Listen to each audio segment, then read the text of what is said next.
താങ്കൾ 40 കഴിഞ്ഞ ഒരു വ്യക്തിയാണോ? താങ്കൾക്ക് ക്ഷീണം അനുഭവപ്പെടുന്നുണ്ടോ?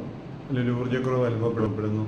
അല്ലെങ്കിൽ ലൈംഗികാര്യങ്ങളിൽ താല്പര്യം കുറയുന്നു, മോർണിംഗ് ഇറക്ഷൻ കുറയുന്നു, കോൺസെൻട്രേറ്റ് ചെയ്യാൻ പറ്റുന്നില്ല, സ്ട്രെസ് ലെവൽ കൂടുന്നു, കുടുംബാംഗങ്ങളുമായിട്ടും മറ്റുള്ളവരായിട്ട് തൊഴിൽ പ്രശ്നങ്ങളുണ്ടാകുന്നു എങ്കിൽ തീർച്ചയായിട്ടും മറ്റ് പരിശോധനകളുടെ കൂടെ ടെസ്റ്റോസ്റ്ററോൺ ലെവൽ നോക്കേണ്ടതാണ്.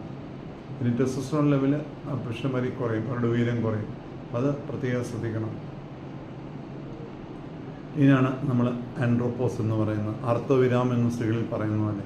ഇപ്പോൾ 40 വയസ്സിന് ശേഷം ഈ ലക്ഷണങ്ങൾ അനുഭവപ്പെടുന്നുണ്ടെങ്കിൽ തീർച്ചയായിട്ടും വ്യായാമത്തിൽ കൂടെയും ശരിയായ ഭക്ഷണരീതിയിൽ കൂടെയും ശ്രദ്ധിക്കണം. ഈ സമയത്ത് ആളുകൾ ലഹരിയിലേക്ക് കൂടുതൽ തിരിയാറുണ്ട്, ഒരു ഊർജ്ജം കിട്ടാൻ വേണ്ടി. അത് അപകടകരമാണ്, വീണ്ടും അത് അവസ്ഥ മോശമാക്കുകയുള്ളൂ. അതുകൊണ്ട് അമിത കൊഴുപ്പടിയുക ഇതിൻ്റെ ലക്ഷണങ്ങളാണ്.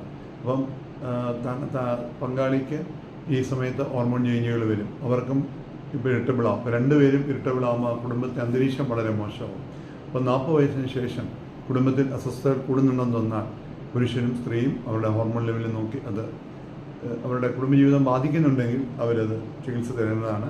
അല്ലെങ്കിൽ അവരുടെ ഭക്ഷണരീതിയിലും വ്യായാമത്തിലും എല്ലാം അവർ കൂടുതൽ ശ്രദ്ധിച്ച് ഈ ഒരവസ്ഥയാകാമെന്നുള്ളൊരു ചിന്ത ഉണ്ടാകണം. അല്ലെങ്കിൽ കുടുംബാന്തരീക്ഷം തീരെ മോശമായി എന്ന് വരും. രണ്ടുപേരും ഇറിറ്റബിളാകുമ്പോൾ പെട്ടെന്ന് കുടുംബാന്തരീക്ഷം മോശമാകാനുള്ള സാധ്യതകൾ കൂടുതലുണ്ട്. 40 വയസ്സ് കഴിയുമ്പോഴത്തേക്കും സ്ത്രീകളിലും പുരുഷന്മാരിലും ഹോർമോൺ വ്യതിയാനം കൂടുതലായിട്ട് കാണപ്പെടാറുണ്ട്.